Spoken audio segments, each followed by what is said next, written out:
Attention, air raid alert. Proceed to the nearest shelter.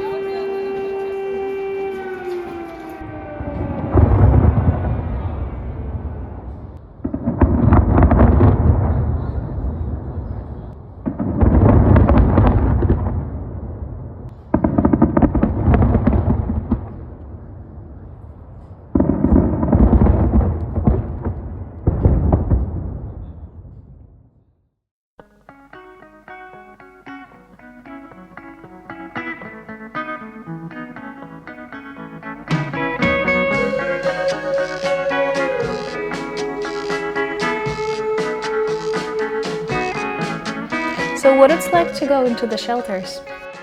Well, sometimes when it was my first time, I was a little bit anxious, but then I got used to it. Usually for me it's annoying because you need to stop your lesson, you need to go somewhere and then you need to go back. I hate this. Honestly, at first it was kind of like confusing and stressful, but now it's like, to be honest, I don't even get that scared. I'm kind of used to it, and I don't even think that the bombs are gonna hit anywhere near the school.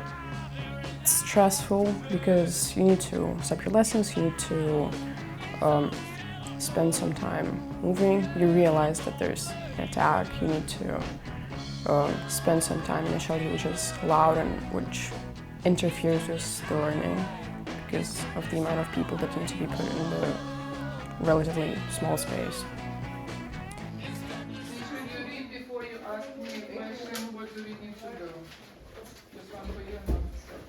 And how do you encourage students to stay focused in the shelter? Even though it's a little bit disruptive going to the shelter, I hope that they want to get back on task and it's not something that I'm forcing them to do. It's not easy, it's one of our biggest challenges. We have a lot of discussions, a lot of transparency amongst staff as to what's working and what's not. We understand, when we go down to the shelters that there's a certain window of academics available. 30, 40 minutes after that time, if we're still in the shelters, then we need to get realistic and think about what's best for the social emotional aspects of the students. For staying focused in the shelter, it can be difficult because you never know how long you'll be down there. So often what we'll have is these basic work packs that we start with. So something like a spelling or a coloring activity or some math practice sometimes. And then once they get through that, then we go to the creative stuff. We're making Lego and letting them socialize a little bit more. Now, a lot of it, we weren't talking about color. We weren't talking about how Egyptian this was. Yeah, we were talking about, what was the key word again? Prepositions, right?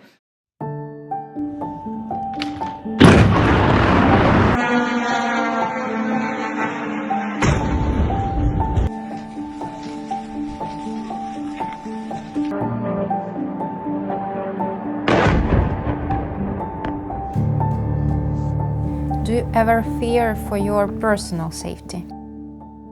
It depends on what is coming. When it says it's just like shahad, it can be like, okay, I'm not that much worried, but when it's like ballistics or other missiles, it can be really frightening for me.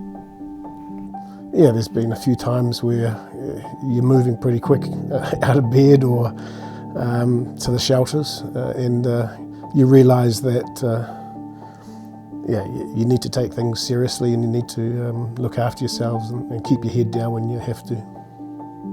And I was just staying in front of my balcony.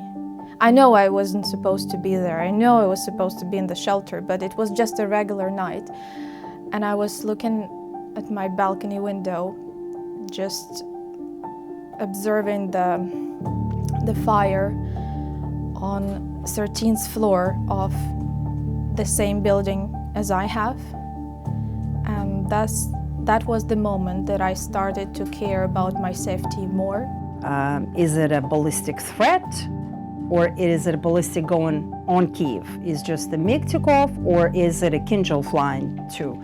So you kind of have to I personally have to operate in a sense that I need to prioritize those air alerts when I'm not at school, at home. At school I have to.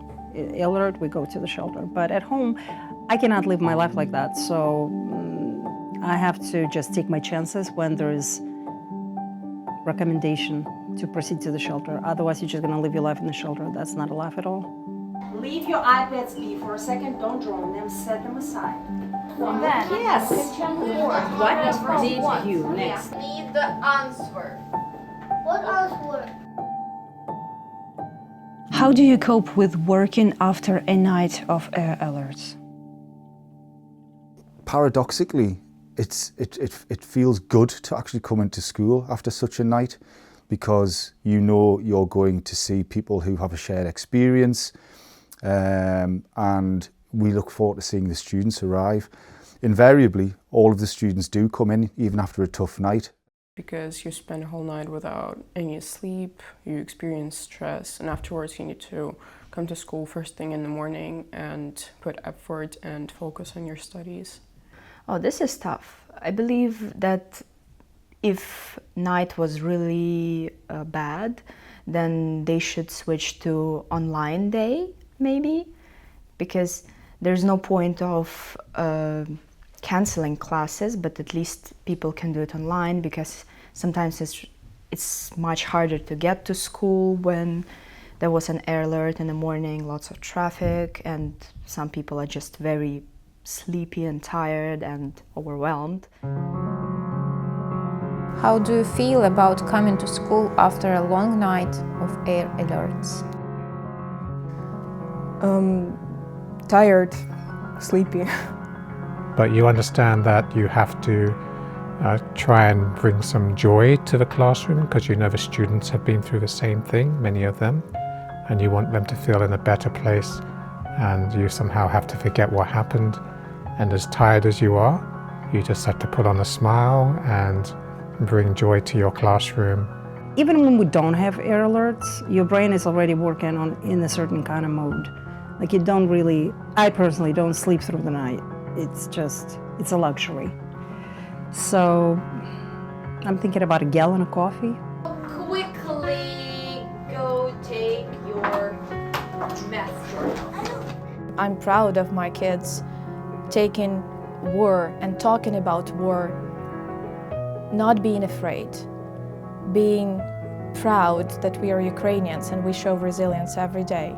Mornings after those scary nights when you come to work and having the children and the students around you, and and seeing the resilience and trying to continue life as normal, and how incredible that is. And when you're living amongst it and during it, you don't really appreciate it, but I'm sure one day we'll look back and realise how amazing we have responded. It's always important to remind them how important their learning is, how they're competing with students at other international schools who are not having the disruptions that we're having, and that eventually, whether they're in grade 6, 7 or grade 11, they're going to be competing with those students for university places. And I think that's a part of it. And also the other part is just to say to the Russians, you can't stop our learning. You can't affect my future. It's necessary because it's an act of showing aggressor that we are still standing, and that we are still coming to school despite the attacks, and we are strong as Ukrainians and we can pursue our studies. During the war, I'm still graduating over here, and it's nice to be home and know that despite everything what's going on, I'm still standing and I'm able to graduate, get a diploma and stuff. Yeah. Don't you know I'm still standing better than I ever did, looking like a true survivor, feeling like a little kid, and I'm still standing after all this time, picking up the pieces of my life without you on my mind. I'm still standing, I'm still standing,